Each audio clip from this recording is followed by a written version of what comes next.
Eu por a gravar. Ok, ok. Ok, já está. Força aí, Gisela. Tá. Então eu quero falar-vos acerca da Jandira. A Jandira nasceu em Moçambique, mas ela viveu quase sempre em Portugal. Teve a sua primeira experiência com Deus há 16 anos atrás, a altura em que ela começou a frequentar a Igreja ICMAV e os grupos de apoio e autoajuda do Celebrando Restauração, nos quais participou desde o início. Primeiro ela recebeu ajuda, depois tornou-se uma co-facilitadora e facilitadora destes grupos. Há 5 anos atrás emigrou para a Suíça, a Jandira agora atualmente vive na Suíça, congrega-se na Igreja Mevan, em Zurique, mas continua a cooperar com o Celebrando Restauração, ajudando a supervisionar um grupo pioneiro em Moçambique. Hoje, o tema que nós trouxemos aqui acerca das perdas é a perda de uma filha. E costuma-se dizer que para cada perda existe um nome: órfão, divorciado, viúvo. Mas que nome é que nós podemos dar a um pai ou a uma mãe que perde um filho? É inclassificável, não é? E como é que uma pessoa recupera desta perda? É algo que às vezes nós pensamos, é impossível. A Jandira perdeu uma filha e hoje ela vai falar-nos exatamente acerca disto. E eu quero que vocês prestem muita atenção e quero que vocês pensem e reflitam ao ouvir este testemunho, que por maior que seja uma perda, é possível haver uma luz ao fundo do túnel e um recomeçar. Então quero passar a palavra à Jandira.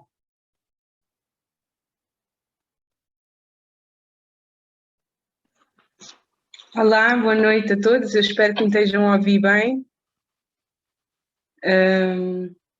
Como já foi dito, o meu nome é Jandira, eu tenho 38 anos, sou casada com o Bruno, sou mãe de 4 filhos, infelizmente já só tenho 3, e vou-vos falar um bocadinho da minha história, vou tentar explicar aqui da melhor forma.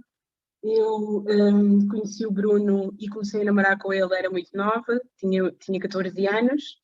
Ele foi o único namorado que eu tive, o amor da minha vida. Casei com ele com 20 anos e tivemos um casal de gêmeos, inesperadamente, porque foi cedo demais.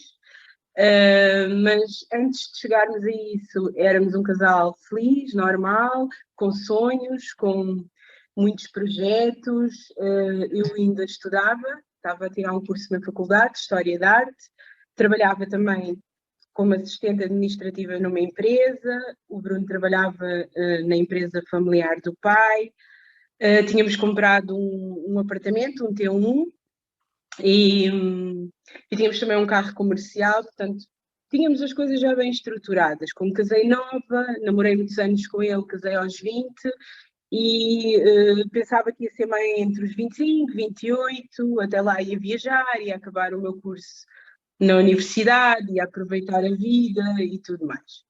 E eu inesperadamente engravidei porque tomei uma medicação que cortava o anticonceptivo, eu não sabia, e quando soube que estava grávida de gêmeos, que não deixou de ser, claro, um desafio, porque eu tinha 21 anos, tinha casado há um ano, mas foi um desafio bom, era uma notícia boa, gêmeos,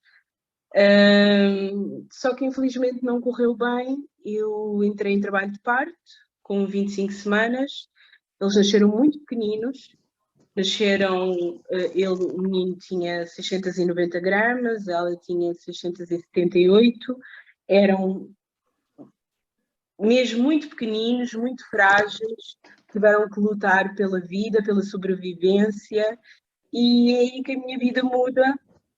Ela muda, e eu costumo dizer que às vezes a vida muda num minuto, e pode mesmo mudar num minuto, porque durante esse internamento, em que eu passei a viver no hospital, a Sara, a menina, teve uma paragem cardiorrespiratória, praticamente nas minhas mãos, porque eu percebi que ela não estava bem e chamei os médicos e ela teve uma paragem cardiorrespiratória e a partir ali de um minuto, foi o minuto que mudou a minha vida, como eu digo, ela teve sérias sequelas dessa paragem cardiorrespiratória, teve que ser reanimada, demorou algum tempo e já não voltou a mesma menina. Portanto, esse é o meu primeiro luto.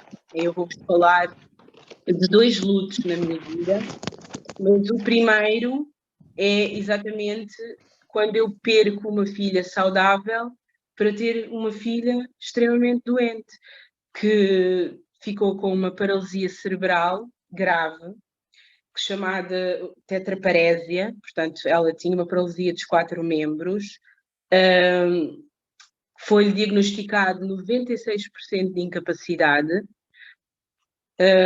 O meu filho também teve uma grande luta para sobreviver, teve que ser operado ao coração. Quando teve alta, ainda teve 2 anos dependente de oxigênio artificial. Ele tinha uma displasia broncopulmonar, também teve derrame cerebral. Portanto, foi assim um percurso de altos e baixos muito, muito, muito, muito difícil. E não sei se o David quiser pôr o primeiro slide. David, podes pôr. E então, não sei se está a aparecer, peço desculpa. Eu disse a ele que lhe dizia qualquer coisa, ele há de pôr. E então, é com este quadro, com esta sentença de vida, que eu saio, volto para casa, não é? Com 2 bebés, uma com uma sentença de vida terrível, não vai andar, não vai falar, não vai sentar, não, portanto, é quase um quadro vegetativo, e com outro bebê que provavelmente, diziam os médicos, pode ter algumas sequelas, e tem, é um aluno com necessidades educativas especiais, tem um déficit cognitivo, tem um déficit de atenção e com dependência de oxigênio artificial, e isso durou 2 anos, mais do que a médica previu, mas durante 2 anos o Gonçalo dependia deste oxigênio. Portanto, foi-se os sonhos, foi-se todos os projetos. Eu passei a viver nos hospitais, porque eu tinha que ir às terapias, fiz todo tipo de terapia eu tive que fazer. Eu ia à fisioterapia, à terapia ocupacional, à natação especializada, todas as especialidades de médicos. Portanto, de segunda à sexta, eu ia para o hospital e para as várias terapias. Felizmente a minha sogra pôde sempre ajudar-me e ia comigo, e deixei a faculdade, deixei o trabalho. O Bruno teve que continuar a trabalhar, o orçamento familiar também diminuiu, todas as expectativas foram frustradas, veio também uma crise financeira, porque quando não há saúde, eu costumo dizer, o meu destino de vida é mesmo que ficaram os dedos, foram-se os anéis, foi-se a casa, foi-se o carro, foi-se a empresa familiar, porque também foram tempos de crise, e eu, pronto, eu costumo dizer que Deus é Deus de salvação, e a dor é um megafone de Deus, e Deus usou essa dor para que eu também fosse salva, eu e a minha família, claro, fôssemos salvos, e é neste quadro de desespero que eu aceito Jesus Cristo como meu Salvador, apesar de eu já ter ouvido falar durante toda a minha infância de Deus, eu fugi sempre um pouquinho, e foi através da dor que eu realmente percebi que precisava de salvação, porque este quadro era triste, muito pesado, muito duro, e foi neste momento que eu entrei na Igreja ICMAV, onde conheci o Danilo, conheci a Ava, fui bem acolhida por esta família, que é a ICMAV, e conheci o Ministério Celebrante de Restauração, que estava a arrancar naquela altura. Fui também participante dos primeiros grupos. E porquê que eu aceitei? Porque eu percebi que eu precisava de ajuda, não é? Eu precisava muito de ajuda. E sozinha não ia conseguir. Ir só à igreja ao domingo, para mim, não era o suficiente. 22 anos, viver todas estas expectativas frustradas. E eu, por isso, aceitei ser ajudada, aceitei não caminhar sozinha. Nós precisamos dos outros, somos seres relacionais e Deus deu-nos o poder de escolher, não é? Eu não posso... pronto, nem sempre as circunstâncias que eu vivo são escolhas minhas, não é? Nem sempre as circunstâncias que vivemos são escolhas nossas. Mas podemos escolher aquilo que vamos fazer com isso daqui para a frente. E então eu decidi caminhar com ajuda, decidi fazer algo mais por mim. E estes grupos são grupos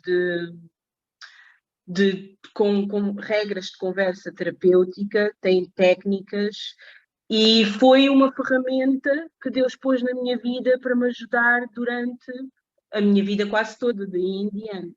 E é disso que eu vos vou falar um pouco, porque eu passei a caminhar com outras pessoas e nós, para fazermos boas escolhas, precisamos disso, precisamos dos outros. Os grupos foram um lugar onde eu aprendi a ouvir os outros, onde aprendi também com as consequências das escolhas dos outros, e com a dor causada pelas más escolhas dos outros. Portanto, isso condicionou muito as minhas escolhas.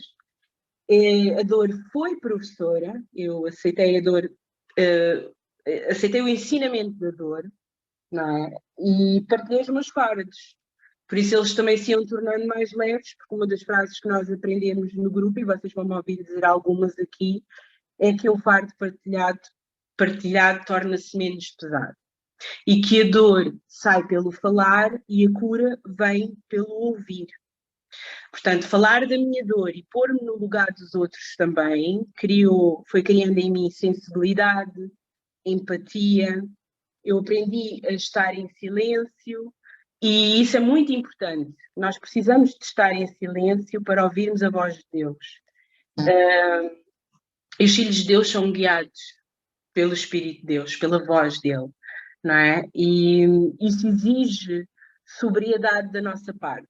Exige uma gestão de pensamentos e de emoções para nós podermos viver as verdades da palavra de Deus para a nossa vida. Portanto, é preciso a restauração da alma.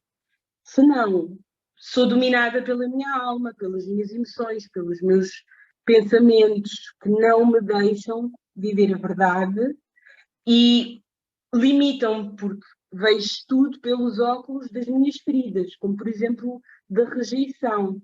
E eu via a doença da Sara como isso mesmo. Deus nunca vai curá-la, porque ela só faz isso porque Deus só faz isso a alguns. Deus é padrasto, não é pai, no meu caso. Porquê? Porque eu também venho de um histórico familiar em que eu tive um pai ausente e tive um padrasto. Claro que esse padrasto é aquilo que eu tenho de referência como pai, mas um padrasto não é um pai. E há coisas que são para os filhos, e era assim mesmo que eu via Deus. E eu aprendi nos grupos que isso estava condicionado pela minha estrutura familiar. Então, como Deus não curava a Sara, eu considerava Deus como um padrasto. Então, a mim ele não vai fazer, era muito difícil aceitar o não de Deus, eu vivia desiludida, vivia zangada com Deus. E não entendia como é que ele era um pai bom e presente, se deixava a minha filha sofrer tanto. Portanto, o que eu sentia naquela altura também era uma tristeza gigante, principalmente pela minha filha não ter a possibilidade de ter uma vida boa, uma vida normal, de saber que ela não se ia desenvolver, não ia andar, não ia falar, nem viver aventuras, nem realizar os seus sonhos. E as doenças cerebrais são de uma crueldade, porque elas deformam, elas atrofiam fisicamente e também trazem as epilepsias. Então, eu passava noites sem dormir, noites que duraram depois também anos. A Sara chegava a ter 100 convulsões por dia, eu contava-as. Ela tinha internamentos constantes e eu passei muitas horas de impasse, não é? De sobrevive, não sobrevive, reanimamos, não reanimamos, transfusões, intubações, infecções. Passei por muitos momentos que eu costumo dizer que são momentos que traumatizam, causam-nos fobias. E eu não tinha esperança perante o diagnóstico. Eu não sonhava, não gostava de pensar no futuro, sentia medo o tempo todo. E se eu morrer? Com quem é que ela fica? E se ela morrer? Sentia-me muito inapropriada também, o tempo todo, até para falar de Deus. Eu pensava, como é que eu vou falar de um Deus bom e vivo uma situação tão cruel? Eu tinha profunda tristeza, porque tinha gêmeos, e eles não brincavam juntos, não cresciam mutuamente em harmonia, e isso, para mim, foi muito duro, foi um luto muito difícil de gerir. Portanto, a filha saudável que eu perdi, cada vez que eu celebrava as vitórias de um filho, não é, estava à sombra da ausência delas no outro filho. Isso era uma alegria muito agridoce, portanto, um fazia, o outro não fazia. E a maternidade comigo era amor e dor de mãos dadas. Portanto, o tamanho da minha dor era o tamanho do meu amor também. E era uma dor imensa. Eu sentia muita raiva, desespero, eu sentia angústia, sentia solidão, revolta, injustiça. Também sentimos preconceito.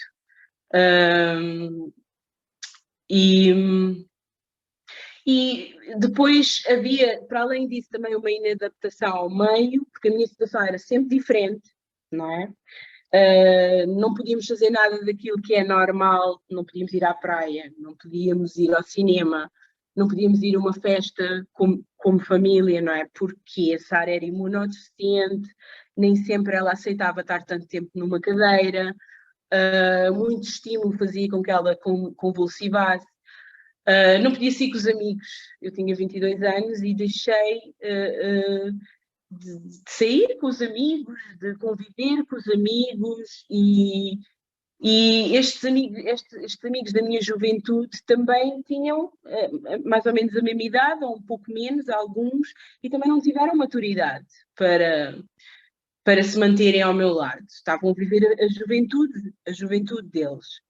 E então eu sentia-me esquecida por Deus, sentia que Deus era ausente, sentia um medo paralisante do futuro, não é? Do que é que vai ser dela. Eu não queria que o futuro viesse, porque de mim deram um bebê que diziam, não vai andar, não vai falar, não vai fazer nada do que é normal, mas eu não via isso, eu via um bebê lindo, sim, assim, que fazia tudo o que um bebê deveria fazer, não é? Até aos 4 meses, porque a partir daí parou.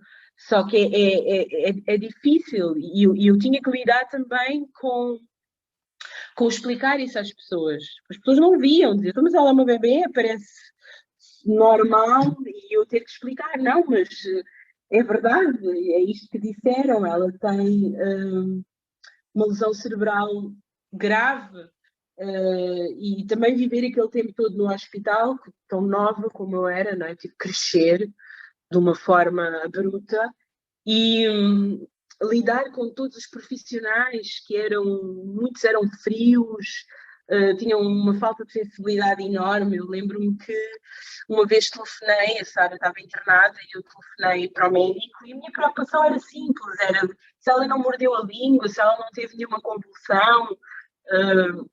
Eu queria saber como é que ela se estava a sentir e o médico disse isso da língua passa, isso não é um problema. O problema é ela ter o cérebro todo esburacado. Portanto, haviam coisas que eram ditas que me feriam imenso, não é? Ter que lidar com todo tipo de pessoa,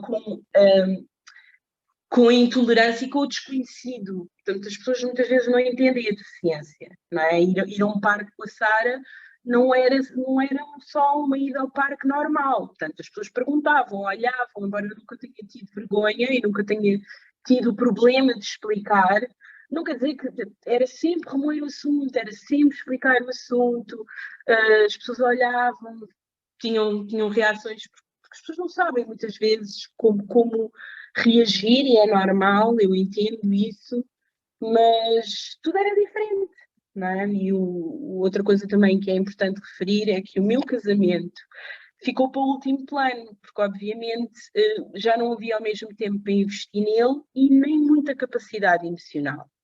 Portanto, é este quadro que eu entro nos grupos, a viver tudo isto,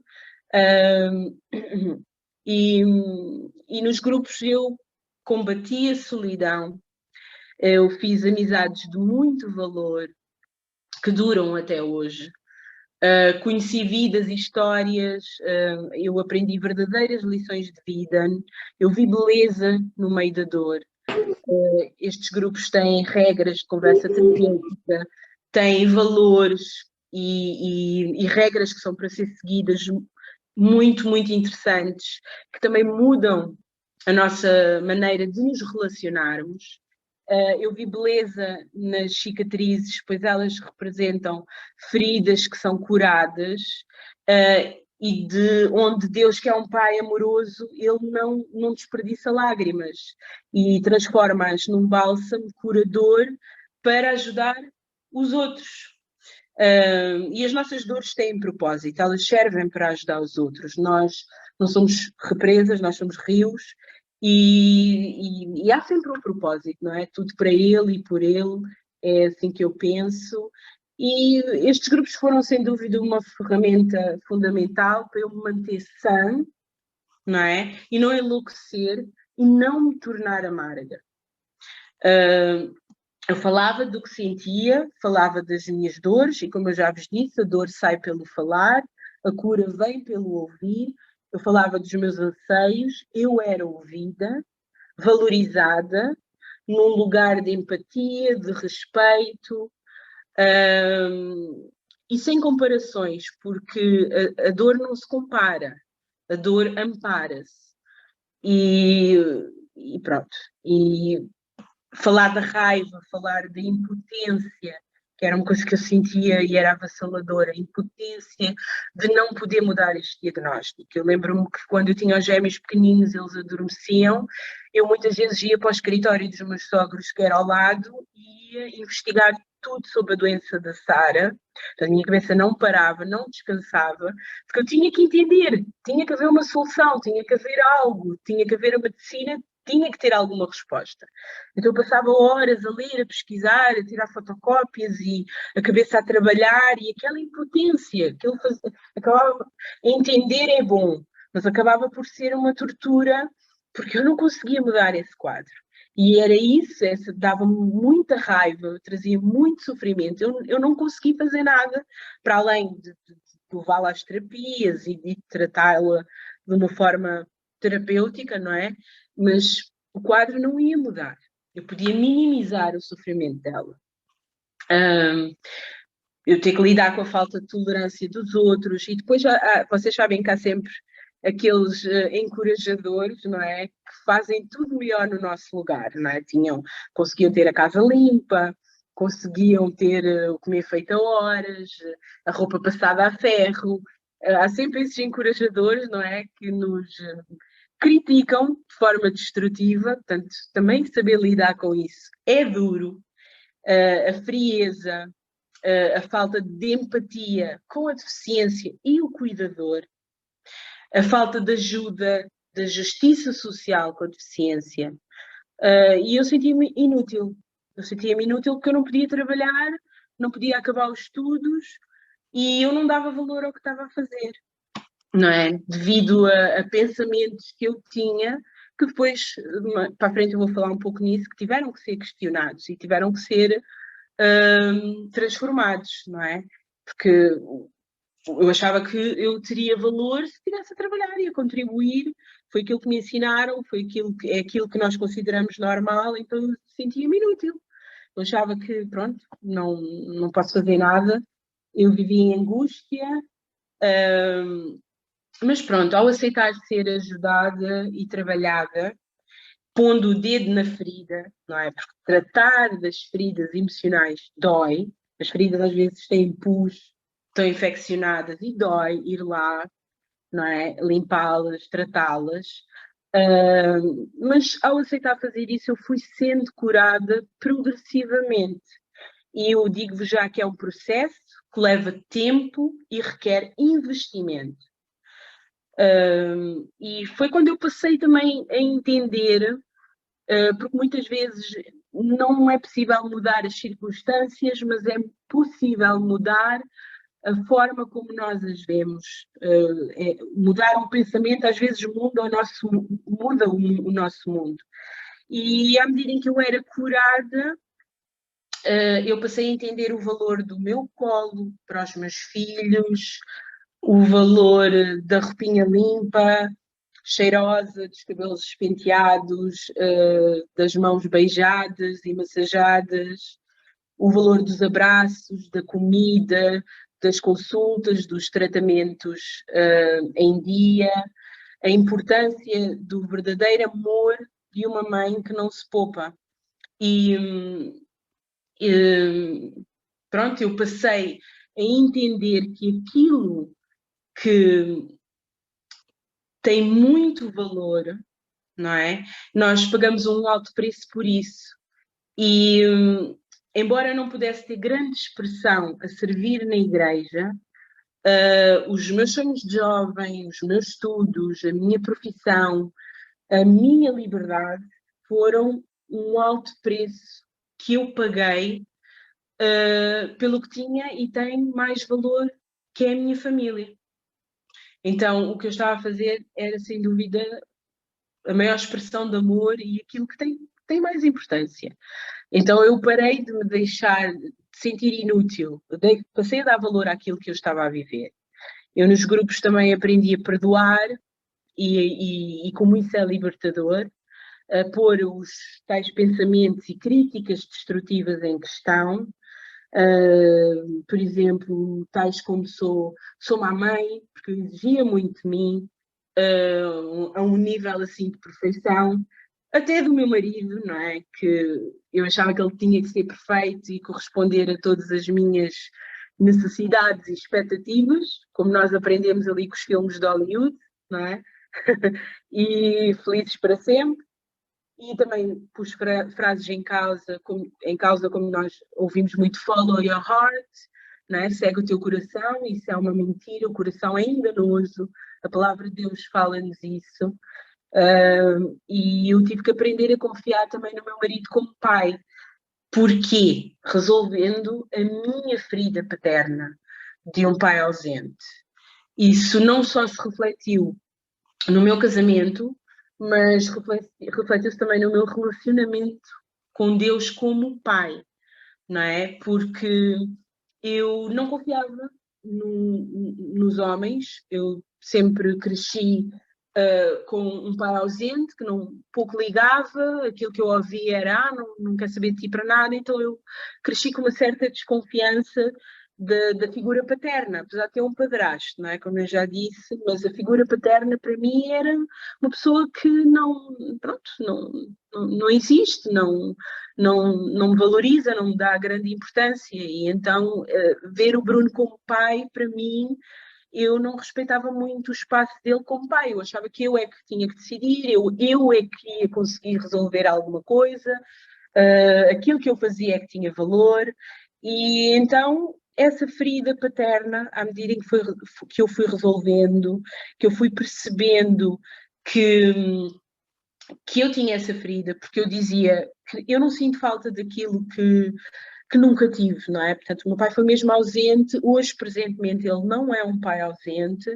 O facto de eu ter curado a minha ferida paterna permitiu que nós iniciássemos um relacionamento que eu considero que hoje é bonito, E eu percebi realmente que havia um vazio, havia uma carência de pai e que ter pai não é mau. Portanto, eu tinha, na altura até tinha aversão à ideia de ter pai, não é? Porque eu não ouvia falar muito bem do meu pai. Aquilo que ele mostrava era uma ausência enorme. Portanto, eu dizia, não sinto falta do que nunca tive e também nem quero ter um pai. Portanto, essa aversão foi saindo, essa ferida foi sendo curada. Eu comecei a ver Deus como pai e a perceber que os nãos de Deus, não é? Passei a aceitá-los e a entendê-los. Os nãos de Deus muitas vezes são protetores. O amor dele muitas vezes não pode ser visto através da nossa alma ferida, não é? Então, nunca vamos entender. E aprendi também a dizer não, aprendi a pôr limites, a conhecer-me, a aceitar-me, a respeitar-me, a ser tolerante comigo e também com os outros, não ser tão exigente. Eu também aprendi a não depender tanto da opinião dos outros, mas mais da opinião de Deus sobre mim mesma, e consoante eu fui sendo curada por Deus, fui adquirindo ferramentas interiores que me ajudaram a lidar de forma mais saudável com as circunstâncias de vida que eu ia vivendo. E aprendi a ser feliz com pouco, aprendi a ser mais contemplativa, a ver a beleza e a alegria no pôr do sol, numa flor, como também no sorriso de um filho, ou do pousar das mãos pequeninas deles nas minhas. Então, eu nunca desisti de mim, fui sempre investindo. Eu quero dizer-vos que foram anos de investimento, de compromisso. Foi e continua a ser um longo processo de acertos e de erros, mas onde eu não saltei etapas, não mascarei, tive sempre respeito pelo meu ritmo e pelo ritmo dos outros. E a deficiência é uma excelente professora em ensinar-nos a esperar e a aceitar o ritmo de cada um. Sem dúvida que a deficiência é uma professora. E Deus é Deus de restauração também. Ele é de salvação, mas é de restauração. E permitiu que eu fosse mãe novamente, apesar de eu ter pânico desse desafio, porque os médicos tinham dito que eu podia voltar a ter filhos prematuros. E toda aquela situação, desde o parto, tudo aquilo que aconteceu, foi de forma tão traumatizante para mim que eu, por simplesmente, tinha pânico. Mas como fui aceitando ser curada e à medida em que ia vivenciando estas circunstâncias, estes desafios novos, eu estava num grupo, tinha apoio, falava daquilo que eu sentia, eu não paralisei com medo. E eu fui mãe da Margarida. Margarida quer dizer pequena pérola ou pequeno presente. E ela foi mesmo um presente de restauração na minha vida, que me trouxe tanta alegria, não só na minha, do meu marido, dos meus filhos, claro, e onde eu pude ser curada em relação a uma ferida que eu tinha da maternidade, porque amor e dor andavam de mãos dadas, mas ser mãe da Margarida foi experimentar a maternidade na sua plenitude, sem qualquer dor. E ela é sem dúvida uma pérola, ela é um tesouro que foi gerado na dor. E as dores são lugares onde pérolas são geradas. E muito daquilo que eu não pude ver entre o Gonçalo e a Sara, porque o crescimento não era harmonioso, era completamente diferente, eu pude ver entre a Margarida e o Gonçalo. E também foi nestes grupos que eu passei a servir, sendo co-facilitador e facilitadora. É a dar que se recebe, sem dúvida. Aprendi também a ser grata. Quem vive agradecido é menos orgulhoso. É uma coisa que eu acho que é um excelente remédio para o orgulho, é ser grato, não é? Celebrar, agradecer, elogiar e servir são chaves que abrem portas interiores para a saúde emocional.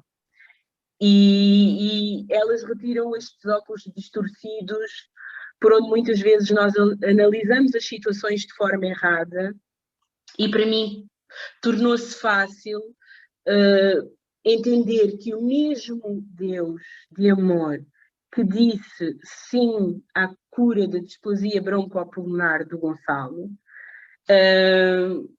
é o mesmo Deus de amor que disse não à cura da Sara, não é? Aquilo para mim era muito difícil aceitar, eu passei a entender, não é? Porque há milagres, sem dúvida, o Gonçalo é um deles, mas eles não podem substituir processos. E a Sara, como o nome dela para mim indica, não é? Sara, Sarar, pronto. O nome dela indica, ela foi cura para nós. Portanto, ela não foi curada, mas ela foi cura de muitos males interiores dentro de nós, não é? Ela é uma menina que tem o nome de princesa e ela também pagou um alto preço por um propósito maior, não é? Que foi que a sua família fosse salva, tivesse ensinamentos de uma riqueza profunda, tornasse-nos pessoas melhores. Nós escolhemos aprender com a doença da Sara, com a situação da Sara, não é? E quando a Sara nasceu, eu só tinha o nome do meu filho. Quando a Sara e o Gonçalo nasceram, eu sabia que queria dar Gonçalo ao rapaz. Toda a vida eu quis ter uma filha que se chamasse Bruna, mas não sei porquê, na gravidez eu deixei de apreciar tanto esse nome e tive um bloqueio, eu não sabia que não me ia dar à Sara, tanto que ela teve 3 dias mais ou menos sem ter o nome definido. Eles eram chamados os bebés Amid, mas eu sabia que o Gonçalo ia ser Gonçalo, e Gonçalo quer dizer guerreiro, e o Bruno também sugeriu que ele fosse Luís, em homenagem ao pai dele, e Luís também quer dizer guerreiro, e aquilo foram mesmo tempos de... O nome dele representa uma fase da nossa vida de muita luta, em que nós tivemos que ser guerreiros. E a Sara foi o pai que escolheu. Eu disse, já não sabia mais o que é que havia de pensar, e eu disse: Bruno, olha, escolhe-me, e disse na ordem de que eu gostava. Disse, eu disse: escolhe Mara, Lara ou Sara, escolhe tu. E aquilo que eu queria que ele tivesse escolhido teria sido Mara. Lara, havia uma bebé na família que também ia ser Lara, eu sabia mais ou menos que ele não ia escolher, mas ele escolheu Sara. E eu considero que isso também foi um momento profético na nossa vida, porque ele escolheu cura, não é? Escolheu restauração, como o nome dela indica, e em vez de Mara, que era o meu preferido, Mara quer dizer amarga, não é? E Lara está relacionado ao silêncio, a ser muda, e nós escolhemos restauração, escolhemos cura para a nossa vida. Para mim, esse momento representa isso. Ele escolheu isso como destino para nós, porque nós escolhemos não nos tornar amargos, escolhemos ser ajudados, escolhemos não nos silenciar, não é? Por isso é que eu aceitei estar aqui com todo o prazer, não é? Porque nós vamos sempre contar. E em relação a como Deus é bom e como Ele transforma tudo o que está em caos em ordem. E toda a dor Ele cura com amor, e em cada dor há previsão de Deus. E os grupos ou o Ministério CR foi, sem dúvida, uma das previsões de Deus na nossa vida. A Sara faleceu aos 7 anos, durante o sono. Ela morreu inesperadamente num domingo. O pai levou a sua princesa, que cumpria o seu propósito na Terra. Foi um momento complicado, foi mesmo de forma inesperada. Ela não estava doente, ela não estava internada. Eu levantei-me e quando fui acordá-la, eu percebi o que tinha acontecido. Mais um daqueles minutos em que a vida vira ao contrário, em que parece que nos puxam o tapete, e eu não quero deixar de dizer que ela deixou um legado muito bonito, sem falar uma palavra. Ela era uma criança que estava sempre a sorrir, ela apareceu aí numa das fotografias, e ela tanto nos ensinou. E eu não deixei nada também por lhe dizer, porque nos grupos nós temos uma técnica que é uma carta de sentimentos que nós escrevemos a quem nos magoou ou a alguém que perdemos, ou também podemos escrever a nós próprios. É uma carta em que nós expressamos 4 sentimentos, pelo menos: raiva, medo, tristeza, e o outro agora não me estou a lembrar, mas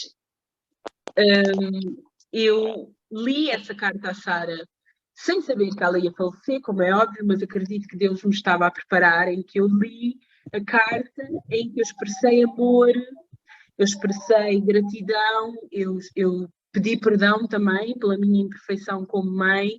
Então, mesmo ela não entendendo, eu sei que no seu espírito ela entendeu e não ficou nada por lhe dizer. Portanto, através também de uma técnica dos grupos, Deus usou aquele momento para me preparar e isso foi muito importante para mim. Eu expressei todo o meu amor e falando do meu luto, meu segundo luto, não é? Quando a Sara partiu, é um pouco complicado falar disso, não é? Não é natural pais enterrarem filhos, o contrário é que é o natural. E óbvio que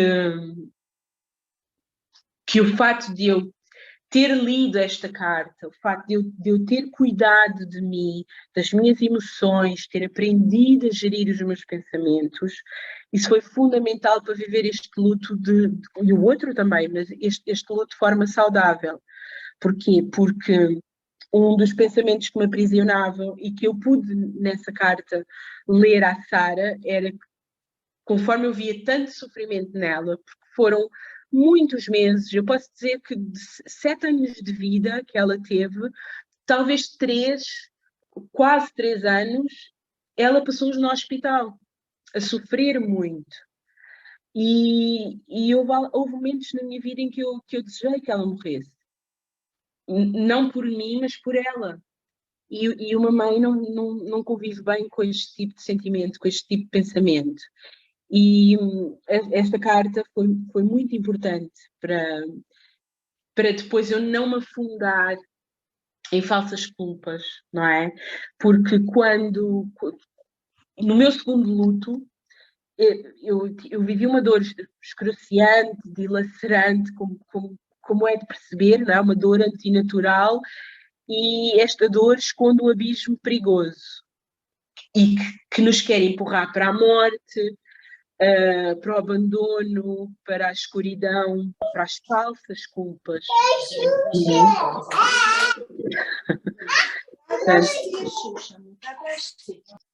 Se puderem só aí desligar o microfone, se faz favor. Pronto. E eu não caí neste abismo, não me permiti cair neste abismo, porque eu tinha aprendido a filtrar pensamentos tóxicos que me faziam mal e a reciclá-los, não é? E é aquilo que a Bíblia diz em Filipenses 4, e eu até vou-vos ler esse versículo: quanto aos mais, irmãos, tudo o que é verdadeiro, tudo o que é honesto, tudo o que é justo, tudo o que é puro, tudo o que é amável, tudo o que é de boa fama, se há alguma virtude nisso e se há algum louvor nisso, pensai. E é como eu digo, este versículo fala-vos de um bom gestor de pensamentos, não é? Que por sua vez gera emoções.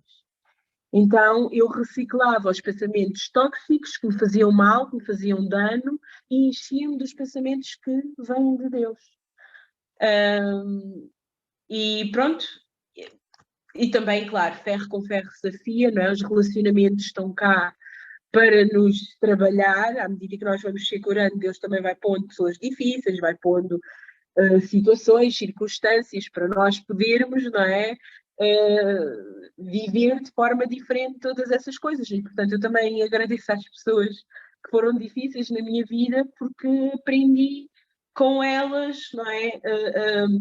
Muitas vezes posso-me ofender, mas a não permanecer ofendida, ou a não ofender-me com tudo, não é? Portanto, eu também quero dizer que no meu luto, eu passei o meu luto a louvar a Deus. Eu só conseguia louvar a Deus.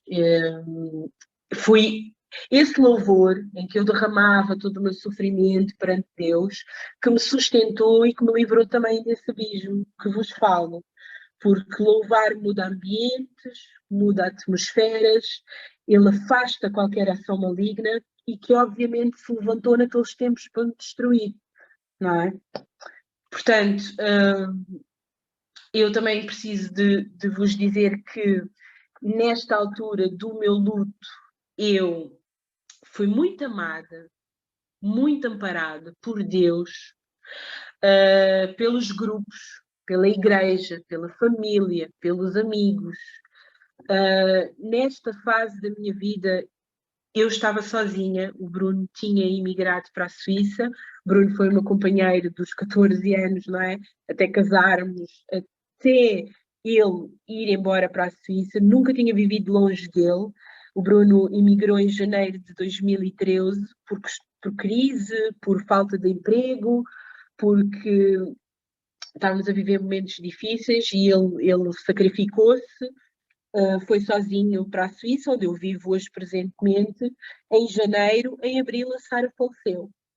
E ele veio enterrar a filha e teve que ir embora. E então foi o grupo a que eu pertencia naquela altura, que era na minha casa,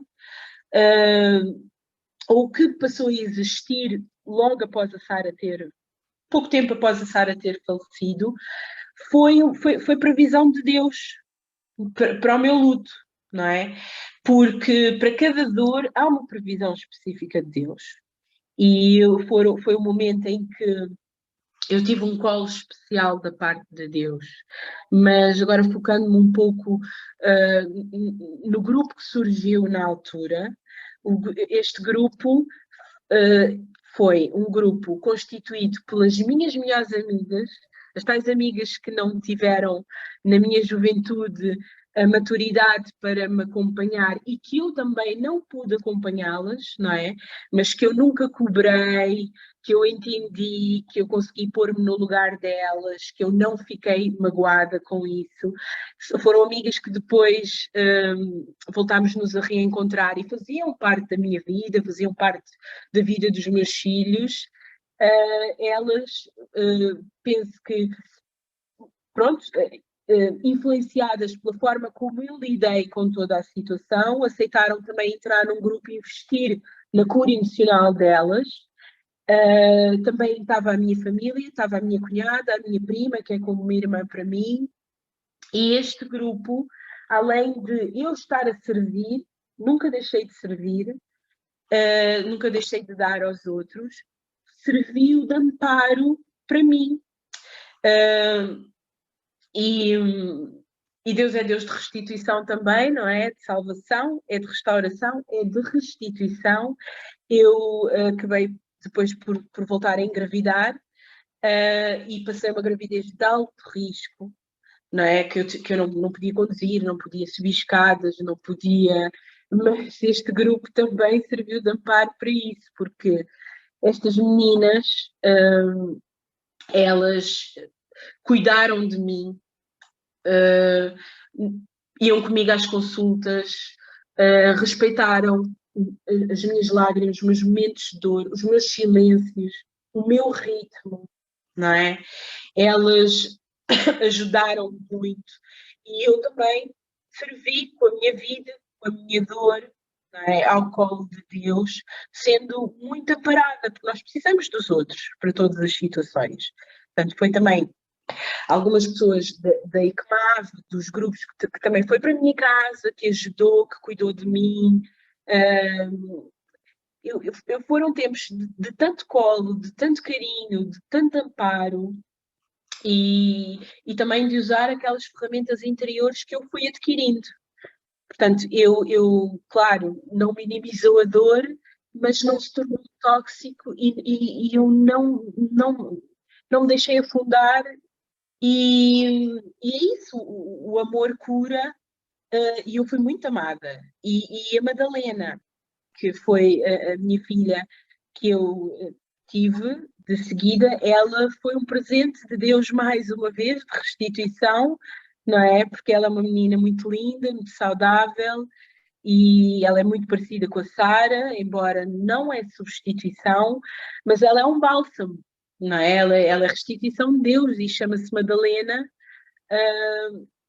que significa torre ou fortaleza de Deus e que representa também, não é, o que este segundo luto resultou na minha vida, porque fez-me aprofundar as minhas raízes em Deus, não é? Eu considero-me hoje uma fortaleza em Deus, de Deus, não é? E tenho o meu versículo próprio que eu digo que a dor e todo o sofrimento que eu passei fez com que eu seja uma árvore frondosa plantada à beira de um riacho que estende as suas raízes para as águas do Espírito. Eu não temo as tempestades, pois eu sei que vergo com a intensidade do vento, mas eu não quebro. E as minhas folhas são remédio para os doentes da alma e eu não deixo de dar fruto, que é o meu crescimento pessoal e espiritual e que é contínuo e diário em busca de ser melhor mãe, melhor filha, melhor esposa, melhor amiga e igreja também, não é? Noiva de Cristo. E pronto, é isto que eu vos quero dizer. Eu aconselho a todos que invistam na cura das vossas feridas, não caminhem sozinhos. É fundamental nós não sermos governados pela alma e sim pelo espírito. E nós, para sermos guiados por Jesus, não é? Por Deus, que é o verbo, é a palavra, logo é um Deus comunicador. Ele fala através do nome dos filhos, não é? Ele fala através de maneiras que nós temos que aprender a silenciar a nossa alma, as vozes exteriores, o nosso barulho interior, não é? Porque a sua voz é como uma brisa suave. E nós não nos podemos conformar com os sistemas deste mundo que eles roubam, além de nos roubar a capacidade de ouvir a voz de Deus, de serem diabólicos e escravizantes através de mentiras que roubam a nossa identidade em Cristo, não é? Nós também estamos a viver ritmos alucinantes, onde nunca se viu tanta doença mental, depressão, ansiedade, falta de sobriedade, e por isso a restauração da alma ela é tão necessária, ela não é só um benefício próprio, ela é também para beneficiar os outros à nossa volta. Ela, portanto, uma família curada torna uma igreja curada, que pode tornar uma cidade curada e uma nação curada, não é? Nós não devemos menosprezar pequenos começos, porque Deus faz muito através de uma pessoa. E muitas vezes achamos que não podemos mudar o mundo, mas mudar o mundo é isso mesmo. Ele começa por influenciar e inspirar as rodas mais próximas, que é a nossa família, os nossos amigos, a nossa igreja, os colegas de trabalho. E se nós influenciamos de forma positiva, não é? Nós somos transformadores de ambiente, nós estamos a ser sal e luz na terra, não é? Aquilo que Deus, para o que Deus nos chamou. Portanto, eu aconselho-vos mesmo a investirem na vossa restauração, a não caminharem sozinhos, nunca. Invistam também sempre no vosso relacionamento com Deus, sempre, nunca deixem isso para segundo plano, através da oração. Tenham parceiros de oração. Foi nos grupos que eu encontrei os verdadeiros parceiros de oração. E leiam a palavra, porque ela tem que ser o vosso alimento, tem que ser o renovar da mente. Não é? Nós deitamos tudo o que é lixo, tudo o que é tóxico, tudo o que é mau, mas nós precisamos de encher com as coisas que vêm de Deus, não é? Para nós podermos viver, entender a boa, perfeita e agradável vontade de Deus para a nossa vida. porque uma alma ferida não permite ver isso. Torna muito difícil isso.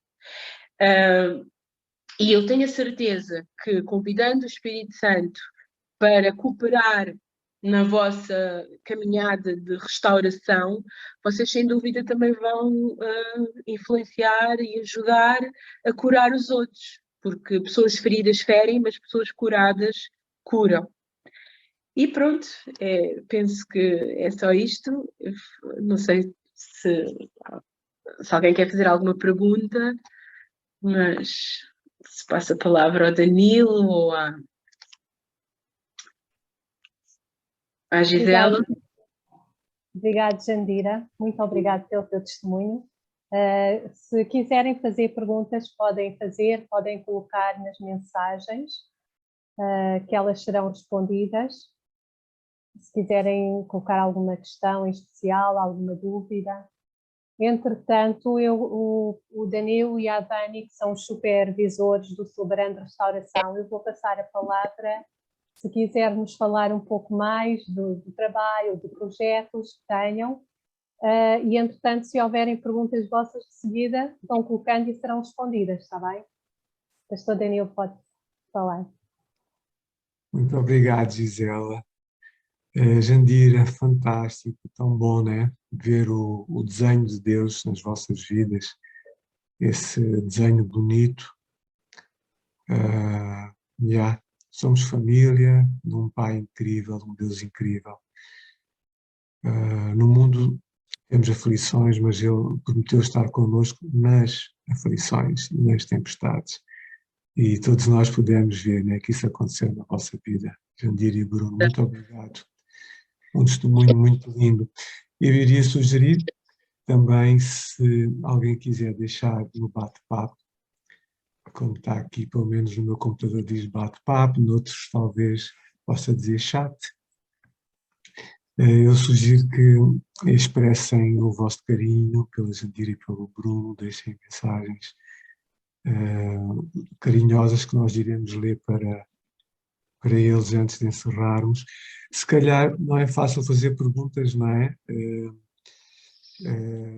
A menos que, Gisela, tu ou alguém do núcleo tenha uma ou duas perguntas, por exemplo, sobre o Celebrando Restauração, eu e a Ava poderemos responder e depois passaremos a ler aqui algumas frases de apoio e de carinho para a Jandira e para o Bruno. Eu gostava que o pastor Danilo voltasse a falar um pouco do vosso trabalho do Celebrando Restauração, não é? Como é que se consegue aceder aos grupos de apoio e autoajuda para que aqueles que aqui não conhecem o vosso trabalho possam perceber como é a forma de chegar aí. Muito bem. Portanto, basta terem o nosso contacto, o meu contacto, por exemplo, e pelo WhatsApp pedirem uma conversa, marcarem, portanto, uma conversa comigo, com a Ava, com a doutora Ângela. Neste momento somos a liderança, o núcleo principal do CR de Icomati em Portugal, né? Embora já se esteja a estender por alguns países, temos pessoas também da nossa extensão de Londres, malta de Moçambique, pessoal muito querido que está, portanto, um pouco espalhado já. Então, o primeiro contacto seria através, eu posso até pôr aqui o meu número, está bem? Peço à Ava para pôr, enquanto eu falo. Sabem que os homens não conseguem normalmente fazer mais do que uma coisa. Não conseguem fazer duas, é raro. Não, isso é um grande risco. Ia escrever outra coisa qualquer que não o meu contacto. Então, a Ava está já pôr o meu contacto, podem guardar e marcamos. Agora, nós vamos, pela fé, provavelmente conseguir abrir um novo grupo depois da Páscoa. Éramos para ter aberto agora um novo grupo, nós temos neste momento 5 a funcionar, eram 6, houve um que encerrou, mas era um grupo para casados, encerrou em dezembro, éramos para começar agora, só que vamos começar uma campanha, vamos ter 40 dias em que vamos meditar, escrever e também falar sobre misericórdia. E o que é isto? Portanto, é algo que não é humano. Eu não tenho isto, o ser humano tem isto inato, isto vem de Deus. Então, só depois, e esta campanha vai terminar no domingo da Páscoa, que é a grande celebração do ato de maior misericórdia nos cosmos, quer no visível, quer no cosmos invisível. E então depois vamos abrir um grupo, se Deus quiser. Até lá, podemos ir fazendo conversas de triagem, temos algumas pessoas em lista, então este é o segundo passo, contacto, marcar uma conversa de triagem, e se na conversa de triagem, como eu já disse na semana passada, percebermos, quer nós, quer a pessoa que está curiosa em saber mais sobre os grupos, que é o tipo de grupo, como a Jandira disse, certo para essa pessoa, e a pessoa quer mesmo investir em si, quer priorizar nesta fase, e pode, tem tempo, tem energia, e quer, se calhar até, portanto, cortar ou podar algumas coisas na sua vida para poder mesmo investir seriamente e profundamente, se assim for a pessoa, é uma séria candidata a entrar nos grupos. Fazemos sempre essa conversa de triagem para que os grupos tenham potencial terapêutico e as pessoas que entrem e estejam mornos no seu autoinvestimento não tirem lugar, né, a uma pessoa que iria querer mesmo investir sério e profundo, né, e profundamente. Então essa conversa de triagem é muito importante. Não sei se consigo. Isto é em relação aos grupos, né? O CR tem outras valências, como também disse semana passada, ligadas com formação, e nós podemos eventualmente também depois da Páscoa, porque nesta campanha da Misericórdia queremos estar muito focados em entrar nessa dimensão de milagre, porque na verdade se eu conseguir me organizar, ou tu, durante aqueles 40 dias para entrar no coração de Deus e perceber o que é misericórdia, por exemplo, de Deus para comigo, de mim para comigo próprio, de mim para com a minha esposa, para com os meus mais próximos, ter uma postura de misericórdia, eu entro num processo mais profundo, numa dinâmica mais profunda de cura.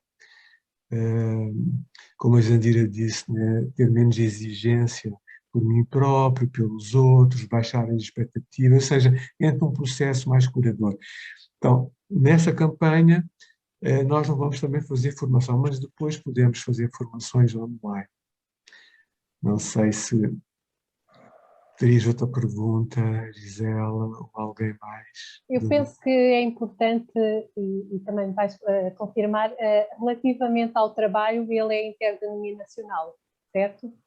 Sim, não só interdenominacional, mas também interconfessional, ou seja, poderemos ter todo o tipo de pessoas, de todo o tipo de igreja cristã ou não cristãs. Nós já tivemos budistas nos grupos, já tivemos ateístas, portanto, pessoas que não acreditavam na existência do mundo espiritual e de Deus, né? Já tivemos agnósticos, católicos, bom, pelo menos destes eu lembro-me, né? E foi muito enriquecedor, muito importante. É importante é que a pessoa queira investir na sua cura emocional, porque ali nós não falamos da espiritualidade de cada um, mas sim da cura de alma. E depois, normalmente, Deus se manifesta de uma maneira, como a Jandira já disse, não é? De uma maneira muito interessante. Yeah. Obrigada. Não sei se, entretanto, alguém colocou perguntas. Eu gostava só de acrescentar uma coisa ao que o Daniel disse. Nós, sem dúvida, nós identificamos-nos com a nossa humanidade, não é? Uns com os outros, é não tanto com a nossa espiritualidade, é com a nossa humanidade. Mas também nos grupos, várias pessoas aceitaram Jesus, não é? Por participar. Os grupos também têm esse potencial de falar da salvação, não é? Através do testemunho de cada um, através da humanidade de cada um, não é? Daquilo que cada um vive. E isso aconteceu, inclusive, até nesse último grupo com algumas daquelas minhas amigas. Yeah. É muito lindo, porque as pessoas buscam Deus, não é? E não tanto uma religião, porque notam que o que precisamos mesmo, no caso de Deus existir, é dele. E depois começam a ter provas da existência dele e começam-se a apaixonar por Deus. Deus realmente é completamente outro, né? Não há palavras para descrever. E é muito bom quando ele se manifesta. Iria sugerir à Ava que lesse, temos aqui, a Ava está a fazer os olhos, podes ir buscar, que não consegues, para ouvirmos outra voz, porque temos realmente aqui algumas participações da nossa Cristina, que também é co-facilitadora de um dos nossos grupos e está a fazer um processo ela própria muito lindo. Deixa-me dizer que os facilitadores têm esse nome porque realmente só facilitam, só, e já não é pouco, né? Mas na verdade os facilitadores também querem continuar a investir na sua vida. Então, o aconselhamento, e neste grupo não há aconselhamentos, não há ensino, isso é feito ao lado e à parte. Aí, como eu também disse, podemos ter retiros para isso, não é? Mas então temos aqui o testemunho da Cristina Aba, não sei se podes ver. Que testemunho tão edificante! Vocês são muito especiais, Bruno e Jandira. Já vos admirava, mas perante tudo isso que ouvi hoje, fiquei esmagada com as lutas avassaladoras que já passaram. Deus tem um propósito curador através de vocês para muitas pessoas. A vossa dor gerou pérolas preciosas que só aumentam de valor. Um forte abraço muito carinhoso, Cristina.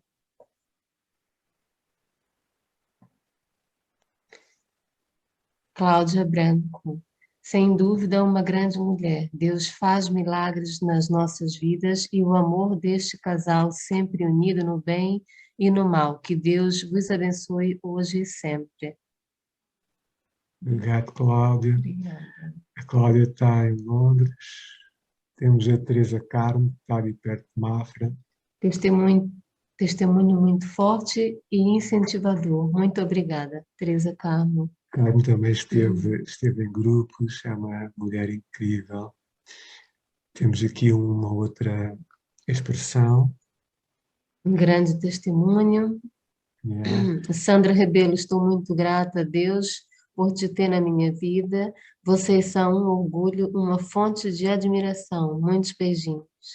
Yeah. Pessoal, tem aí o meu contacto, se quiserem apontar. Paulinha Almeida, que também está em Londres e também está atualmente num dos grupos, é co-facilitadora. Jandira, és uma guerreira, foi profundo o que ouvimos. Obrigada pela partilha. A Milaine. Laine, realmente um testemunho tremendo. Linda família. Maria Vilelas. Obrigada, Jandira. É tão bom ouvir as formas como Deus opera na vida de cada um. Sim, o Ari Tomás ou sua esposa, não sei qual deles esteve, ou ambos. Irmã Jandira, obrigada por este lindo testemunho de grande fortalecimento, visto que o testemunho edifica a igreja. Deus te abençoe e que continue a dar-te força. Ora, o Deus de toda graça, que vos convocou à sua eterna glória em Cristo Jesus, logo depois de ter sofrido por um período curto de tempo, vos restaurará, confirmará, concederá forças e vos estabelecerá sobre firmes alicerces. 1 Pedro 5. Lindo, muito obrigado, pessoal. Um texto profético muito forte, uma promessa para todos nós, né? Sofrimento por pouco tempo, que parece gigante na altura, né? Mas depois ele vai usar-nos. Nossa maior dor, depois de restaurada e tratada, poderá ser o nosso maior contributo para a humanidade. Carolina, querida Jandira, és uma mulher escolhida por Deus, pois com este testemunho ele curou as tuas dores e a Jandira tem ajudado muitas mulheres no seu processo de cura. Que Deus continue abençoando a sua família. A Carolina Mutambo está no nosso grupo de Moçambique, é uma das co-facilitadoras. Obrigado, Carol.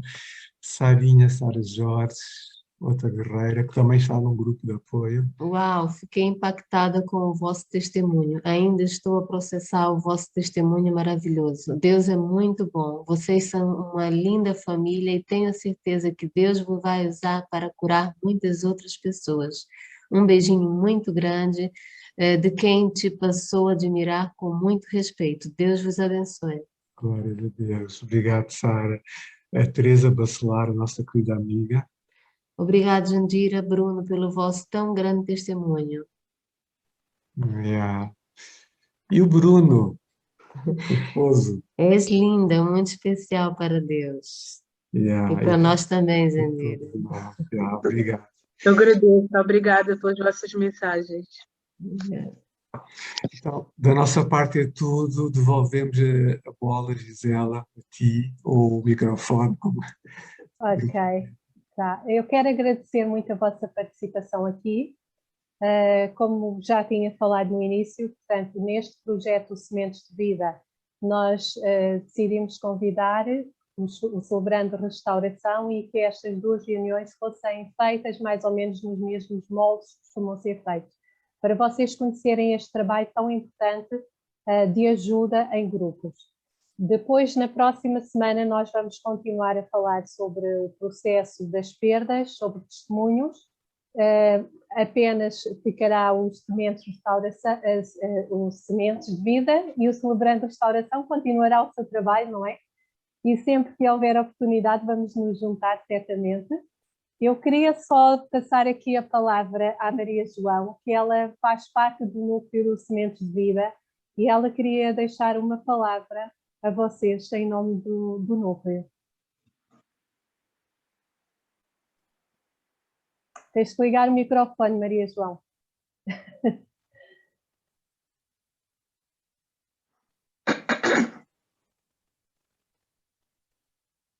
Maria João está em Inglaterra.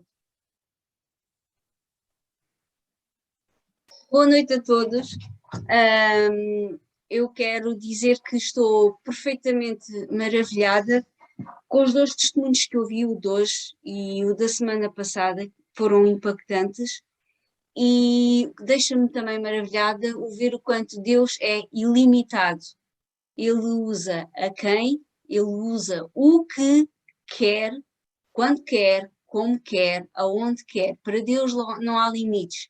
E como a Jandira dizia, nunca soube falar em tanta doença psicológica hoje em dia, tanta ansiedade, tanta demência, e Deus usa. Deus está a levantar homens e mulheres e a armar um exército para ajudar